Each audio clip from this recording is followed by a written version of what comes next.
आप बोले। नमस्कार, मैं कुलदीप सर आप लोगों का गंगा ग्लोबल एकेडमी में अभिनंदन करते हैं, स्वागत करते हैं। और आज हम उपसर्ग और प्रत्यय के बारे में समझेंगे। ये हिंदी के महत्वपूर्ण अध्याय हैं। उपसर्ग और प्रत्यय हमारे सभी प्रतियोगी परीक्षा में इससे प्रश्न आते हैं, इसलिए हमारे लिए बहुत ही उपयोगी अध्याय है। आज हम लोग उपसर्ग के बारे में जानेंगे विस्तार से, इसकी परिभाषा को समझेंगे, इसके उदाहरण को समझेंगे, उपसर्ग और प्रत्यय लगाकर शब्दों को बनाने के लिए सीखेंगे। इसलिए आप लोग मेरे साथ जुड़े रहें। मेरे चैनल को आप सब्सक्राइब करें, लाइक करें और कमेंट सेक्शन में मुझे ज़रूर अपने कमेंट लिखें, सुझाव दें, या आप किसी प्रकार के प्रश्न में कोई डाउट है उस डाउट को पूछने का प्रयास करें। मैं हर संभव इसकी सॉल्यूशन करना चाहूँगा। तो चलते हैं उपसर्ग चैप्टर की ओर और उपसर्ग के बारे में आज जानते हैं। आज हम पढ़ेंगे उपसर्ग और प्रत्यय। उपसर्ग और प्रत्यय पढ़ेंगे।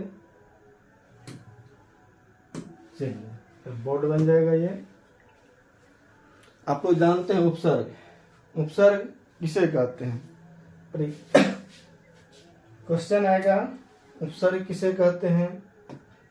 तो वह शब्द या शब्दांश जो किसी शब्द के पहले लग करके उसके अर्थ को बदल देता, उसे उपसर्ग कहते हैं।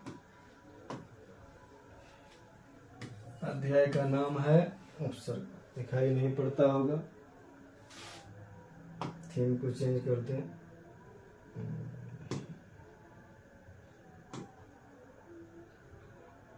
चलिए, ये अच्छा लग रहा है।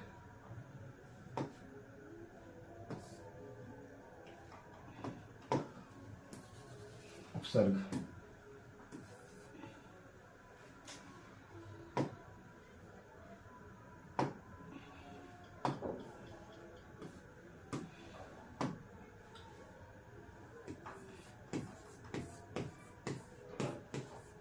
उपसर्ग क्या लिखे हैं? उपसर्ग।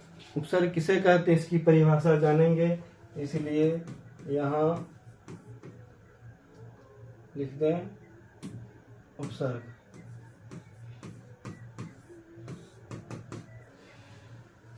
उपसर्ग वह शब्द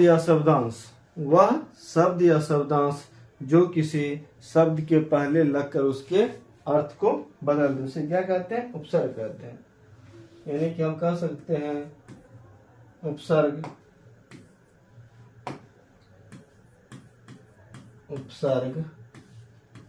उस शब्द या शब्दांश, यानी कह सकते हैं उपसर्ग उस शब्दांश को कहते हैं। उपसर्ग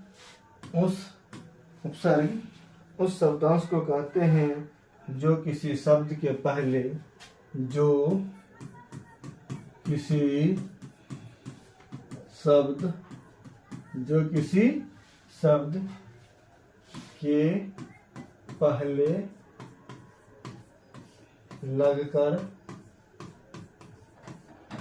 उसके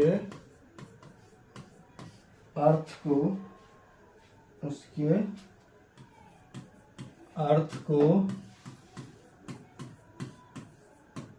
बदल दे, यानी कि विशेष अर्थ प्रकट करे। कह सकते हैं विशेष अर्थ प्रकट करे। उपसर्ग उस शब्दांश को कहते हैं जो किसी शब्द के पहले लगकर उसके अर्थ को बदल दे, उसे क्या कहते हैं? उपसर्ग कहते हैं। या कह सकते हैं कि यह विशेष या अन्य अर्थ प्रकट करे, अर्थ को बदल दे, या विशेष अर्थ प्रकट करे। विशेष अर्थ प्रकट करे, विशेष अर्थ प्रकट करे, उसे क्या कहते हैं? उपसर्ग कहते हैं। उपसर्ग किसी शब्द के पहले लगता है। उपसर्ग क्या होता है? उपसर्ग किसी शब्द के पहले लगता है। उपसर्ग किसी शब्द के पहले लगता है। उपसर्ग किसी शब्द के पहले लगता है। इतना क्लियर हो गया। उपसर्ग किसी शब्द के पहले लगता है। जैसे हम कह सकते हैं कि जैसे लेते हैं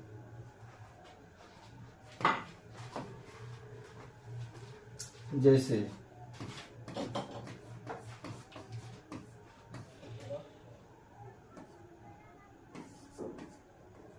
वन शब्द में अन उपसर्ग लग गया।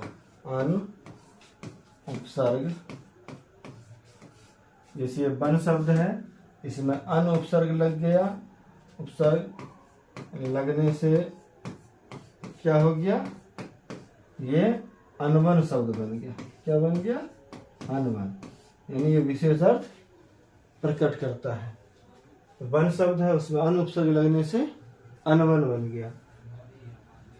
इसी प्रकार हम बहुत सारे उपसर्ग लिखते हैं, उसके अर्थ को लिखेंगे, फिर उससे कुछ प्रमुख शब्द बनाएंगे। जैसे कि हम यहाँ कह सकते हैं, उपसर्ग लिख देते हैं।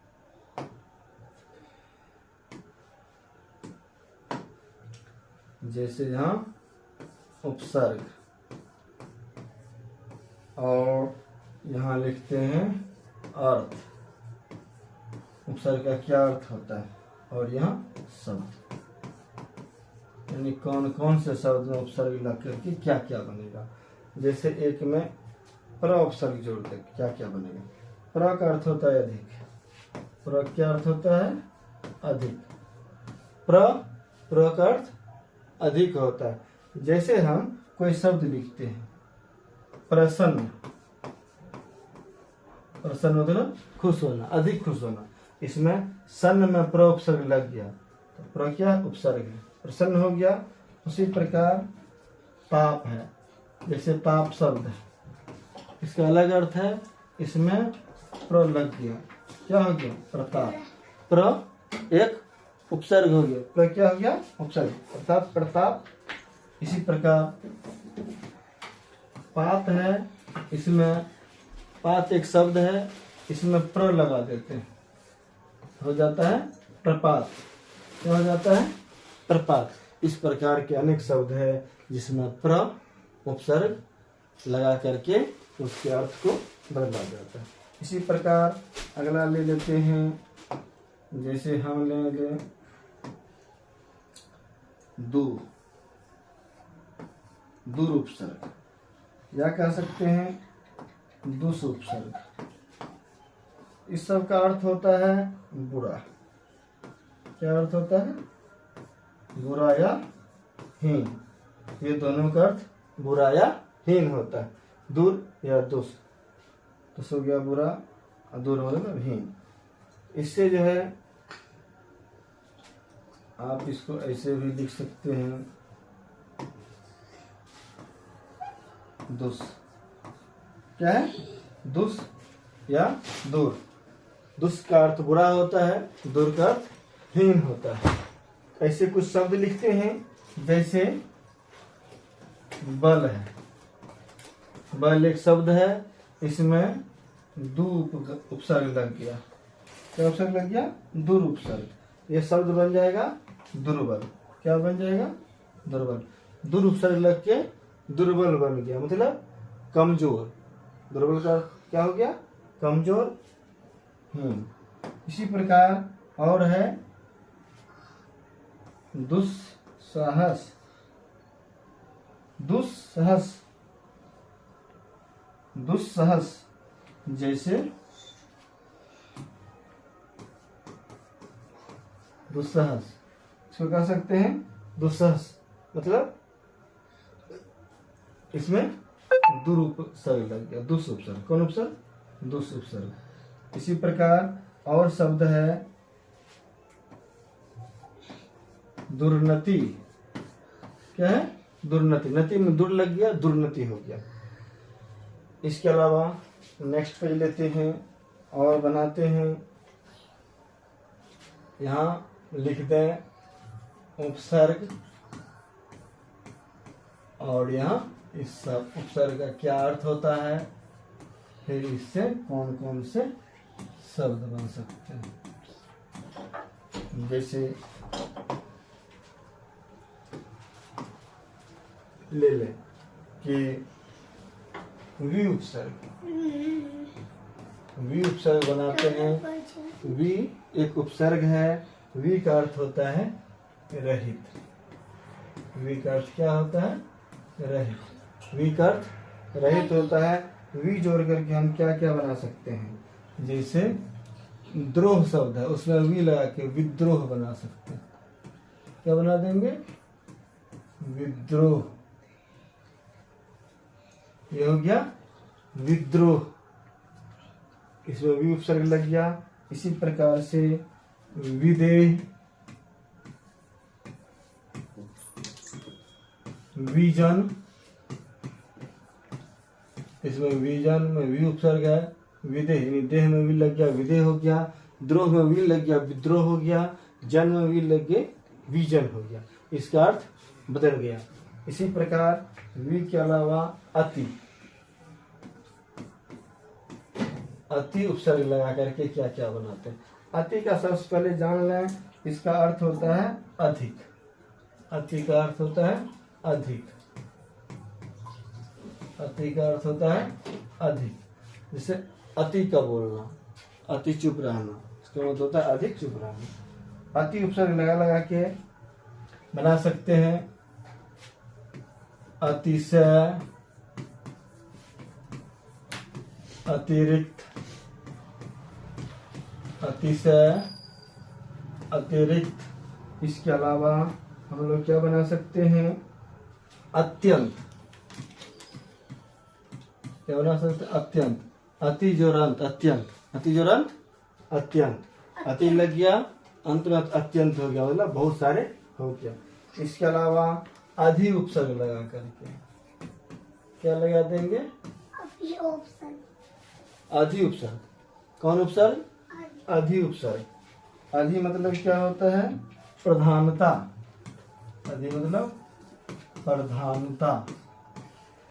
अधि मतलब प्रधानता होता है। और इससे बच सकता है अधिपति।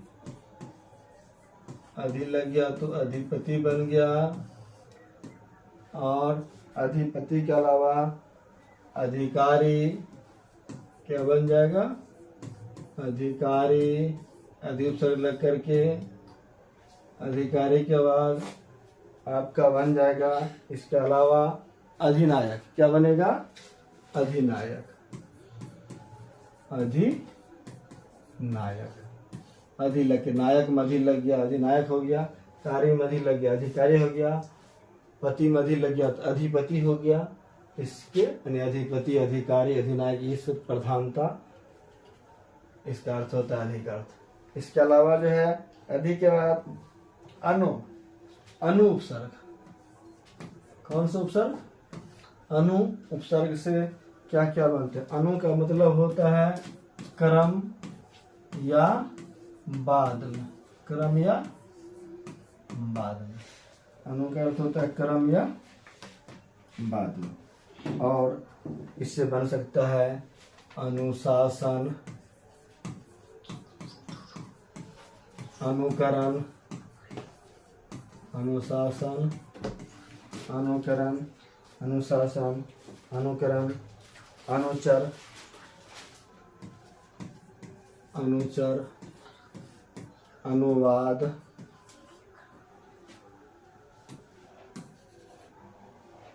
अनुवाद,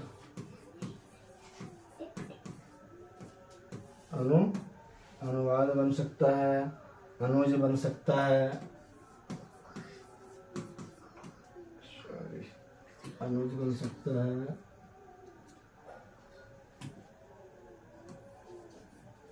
अनुरूप बन सकता है। ये सब शब्द बनेंगे अनु जोड़ करके। जैसे अनुशासन, अनुकरण, अनुचर, अनुवाद, अनुज और अनुरूप। इसी प्रकार आगे बढ़ते हैं। अप जोड़ते हैं और अप उपसर्ग जोड़ करके क्या बना सकते हैं? अप का अर्थ होता है हीनता। अप का अर्थ क्या होता है? हीनता। अप का अर्थ क्या होता है? हीनता होता है। और इसमें जो है अप जोड़ करके हम लोग बना सकते हैं अपमान। इसका क्या बना सकते हैं? अपमान। इसके अलावा हम बना सकते हैं अपराध, अपवाद इत्यादि शब्द बन सकता है। अप लगा के हीनता, अपमान हो गया, अपराध हो गया।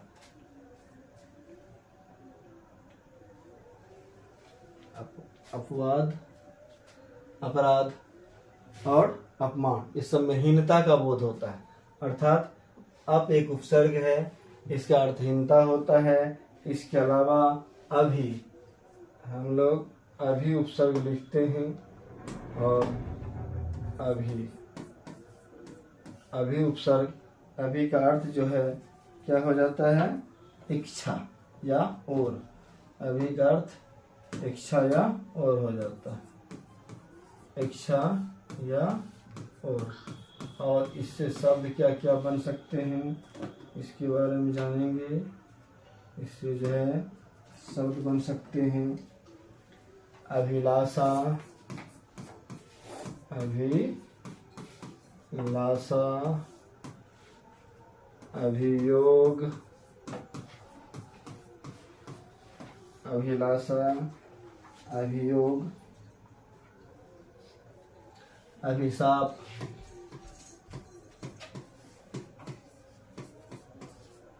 अभिशाप। ये अभिलाषा में जो है मूर्धन्य शब्द दीजिए अभिलाषा, यानी कि अभी लगा करके अभिलाषा, अभियोग, अभिशाप शब्द ले। जैसे कहेंगे अभियोग में कौन सा उपसर्ग है? अभी उपसर्ग है। शाप में अभी उपसर्ग है। अभिलाषा में अभी उपसर्ग है। अभियोग में अभी है। अभिशाप में अभी है। इसी प्रकार अगला लेते हैं और ये है अभी के बाद अब उपसर्ग जो जल्दी क्या बन सकता है? इसका भी अर्थ होता है, अब का अर्थ हीनता होता है। क्या होता है?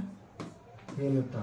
और इनसे जो है क्या क्या बन सकता है? हीनता का जिसमें बोध हो इसमें बन सकता है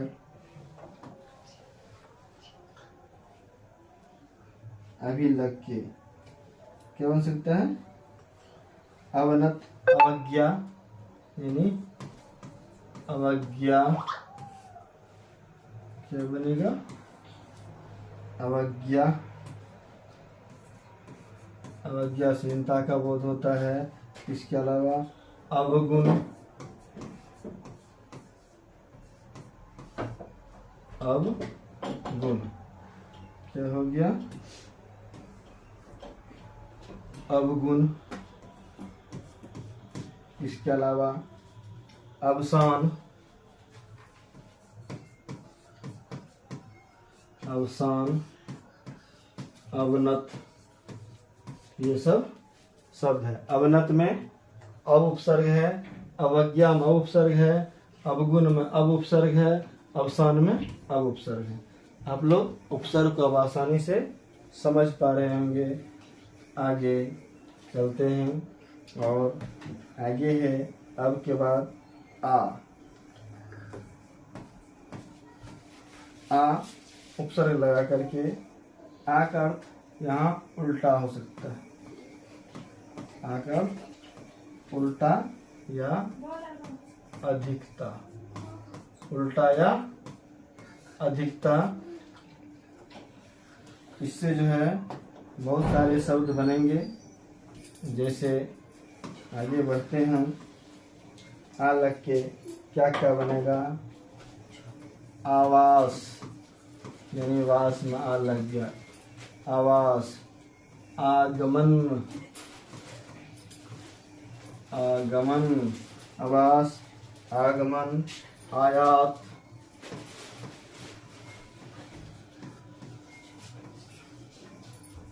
इत्यादि।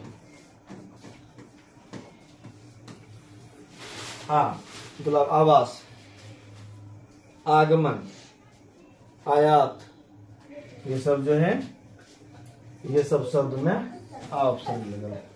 ये सब शब्द में क्या लगा हुआ है? आ उपसर्ग लगा हुआ है। इसमें आ है, इसमें भी आ है, आयात में आ है, इत्यादि। इसके अलावा आगे बढ़ें तो ये ले लें। आके बाद उप उपसर्ग, ये बहुत ही महत्वपूर्ण है। उप उपसर्ग और उप लगा करके, यानी उप का पहले अर्थ क्या होता है? उप का अर्थ निकटता हो। उप का अर्थ निकटता होता है। उप का अर्थ निकटता होता है। उप का अर्थ क्या होता है? निकटता होता है। और इससे जो है शब्द बन सकता है उपकार, उपवन, उपकार, उपवन, उपासना,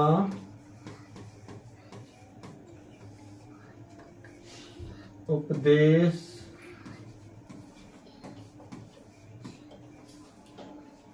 इत्यादि।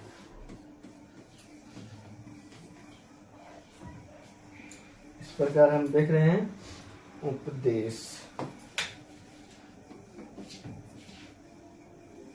उपदेश में उपलग के उपकार, उपवन, उपासना, उपदेश, उपनाम, उपमंत्री, उपमुख्यमंत्री इत्यादि बन सकते हैं। तो यहाँ समझना आसान हो गया। उपकार में उप उपसर्ग है, उपवन में उप उपसर्ग है, उपासना में उप उपसर्ग है, उपदेश में उप उपसर्ग है। उपसर्ग किसी शब्द या शब्दांश के पहले लगता है। इसके अलावा अब आगे लेते हैं नेक्स्ट पेज और हम चलते हैं नी उपसर्ग। यहाँ लेते हैं नी उपसर्ग। क्या ले लें? नी उपसर्ग।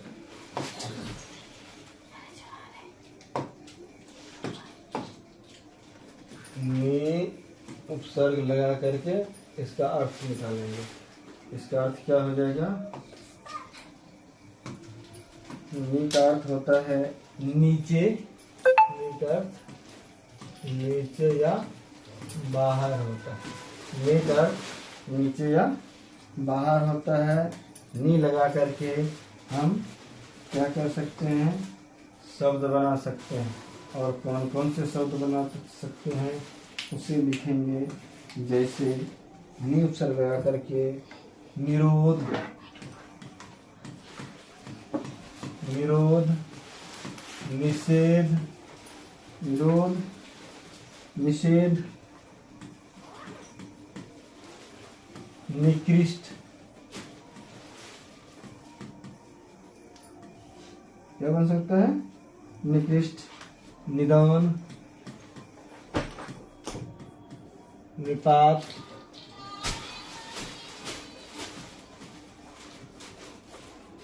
आदि बहुत सारे शब्द होते हैं। तो निरोध, निषेध, निकृष्ट, निदान, निपात इत्यादि इत्यादि ये हो सकते हैं।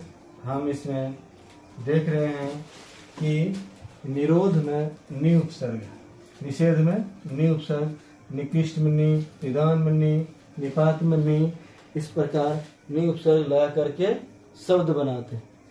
नी उपसर्ग लगा करके शब्द बनाते हैं। इसके आगे बढ़ें हम परा उपसर्ग लगा करके क्या बनाते हैं? परा, परा एक उपसर्ग है और परा का अर्थ विपरीत होता है। परा का अर्थ क्या होता है? विपरीत। परा का अर्थ विपरीत होता है। और हम लिख दें यहाँ परा का अर्थ विपरीत। विपरीत मतलब उल्टा। विपरीत मतलब उल्टा।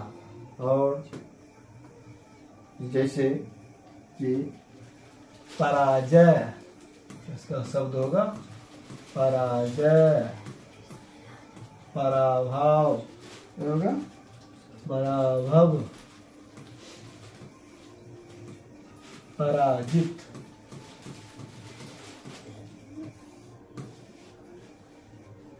ये सब हो गया परा उपसर्ग। इसमें क्या है, पराजित में क्या है, परा उपसर्ग, पराभव में परा उपसर्ग, पराजित में परा उपसर्ग। ये परा क्या है, उपसर्ग है। आगे बढ़ेंगे और आगे चलते हैं अब परी लेकर के। ये परी उपसर्ग के बारे में जाने। ये क्या है, परी उपसर्ग है और परी का अर्थ होता है आसपास। परी का अर्थ आसपास होता है। परी का अर्थ आसपास होता है जब चारों ओर होता है। परी का अर्थ आसपास या चारों ओर, आसपास या चारों ओर होता है। परी का अर्थ आसपास या चारों ओर होता है। और परी लगा करके हम बहुत सारे शब्द बना सकते हैं, जैसे परिणाम, परिक्रमा, परिणाम, परिक्रमा, परिवर्तन, परिवर्तन, परिपूर्ण, परिपूर्ण। ये क्या है, ये परिपूर्ण है, परिपूर्ण इत्यादि कह सकते हैं। परिणाम, परिक्रमा, परिवर्तन, परिपूर्ण इत्यादि।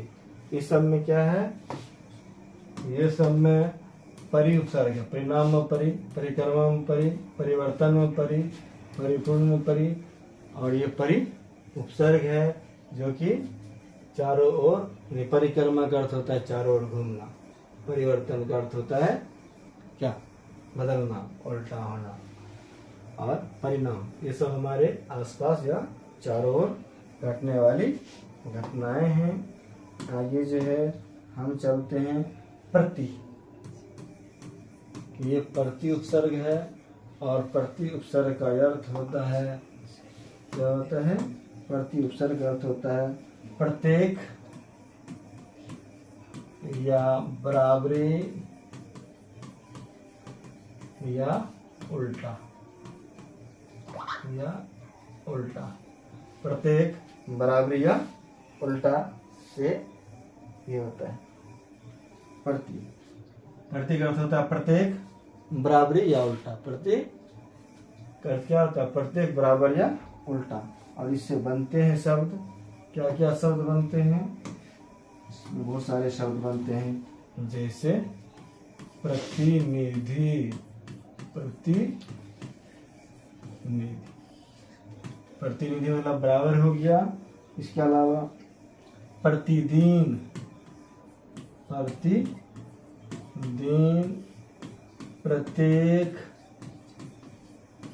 प्रतिदिन, प्रत्येक, प्रतिकूल, प्रतिकूल,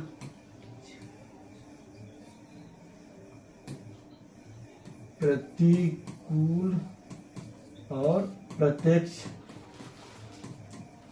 इत्यादि। प्रतिकूल, प्रत्यक्ष इत्यादि। ये सब जो शब्द बना है, ये सब शब्द में प्रतिनिधि में प्रति उपसर्ग है, प्रतिदिन में प्रति उपसर्ग है, इसमें प्रति है, प्रति, और इस प्रकार ये सब शब्द में प्रति उपसर्ग लग करके बना। आगे लेते हैं प्रति के बाद सम। सम, सम मतलब होता है पूर्णता। सम मतलब क्या होता है, पूर्णता। सम मतलब पूर्णता। और इसमें से जो शब्द बनेंगे, वह जो शब्द होगा उस शब्द को लिखें, प्रति लगा हुआ शब्द सम सम लगा हुआ शब्द, जैसे संगम, संगम, संकल्प, संगम, संगम और संकल्प, संग्रह, संक्षेप, संग्रह, संक्षेप, संतोष, संतोष, संयोग इत्यादि। संगम, संकल्प, संग्रह, संक्षेप, संतोष इत्यादि।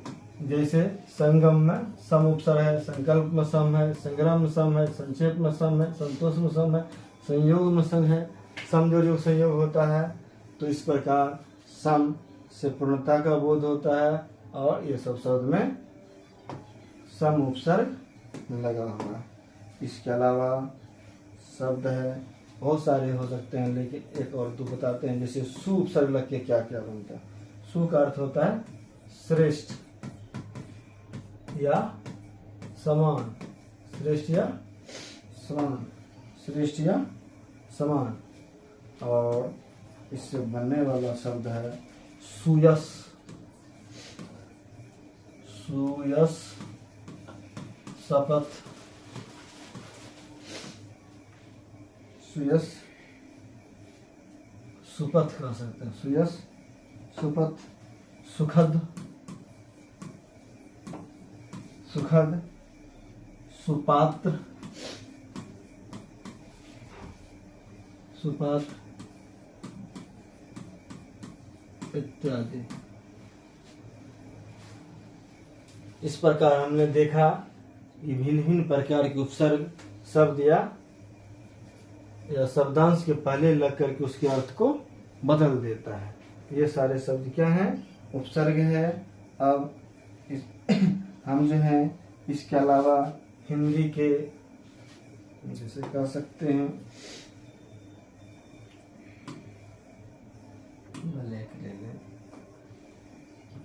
लिख सकते हैं हिंदी के स और क्या स बिन अन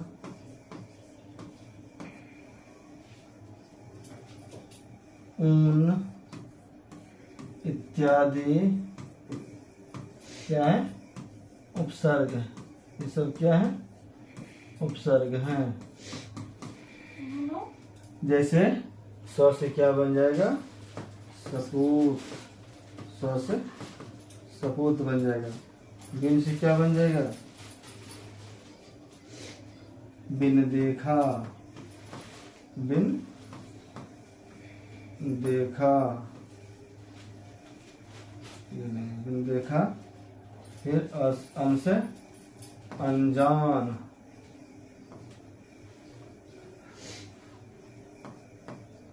अनजान। उनसे क्या बनेगा? उनसे 59, उनसे 59। ये सब शब्द बनते हैं। यानी उन, अनजान, बिन देखा, सपूत, ये सब में क्या है? बहुत सारे उपसर्ग है। स उपसर्ग है, इसमें बिन उपसर्ग है, इस अन उपसर्ग है, पुन उपसर्ग है। इस प्रकार हम लोगों ने उपसर्ग को जाना, समझा और इसको अमल में लाने का प्रयास करेंगे। आज के लिए इतना ही। मेरे चैनल को सब्सक्राइब करें, लाइक करें और जीवन में कुछ करना है, अपने लक्ष्य की प्राप्ति करना है तो इसके लिए कहावत है कि लक्ष्य न ओझल हो पाए, दृढ़ निश्चय पर है अटल। लक्ष्य न ओझल हो पाए, दृढ़ निश्चय पर है अटल। सफलता तेरी कदमों में होगी, आज नहीं तो कल, आज नहीं तो कल। इसी के साथ आज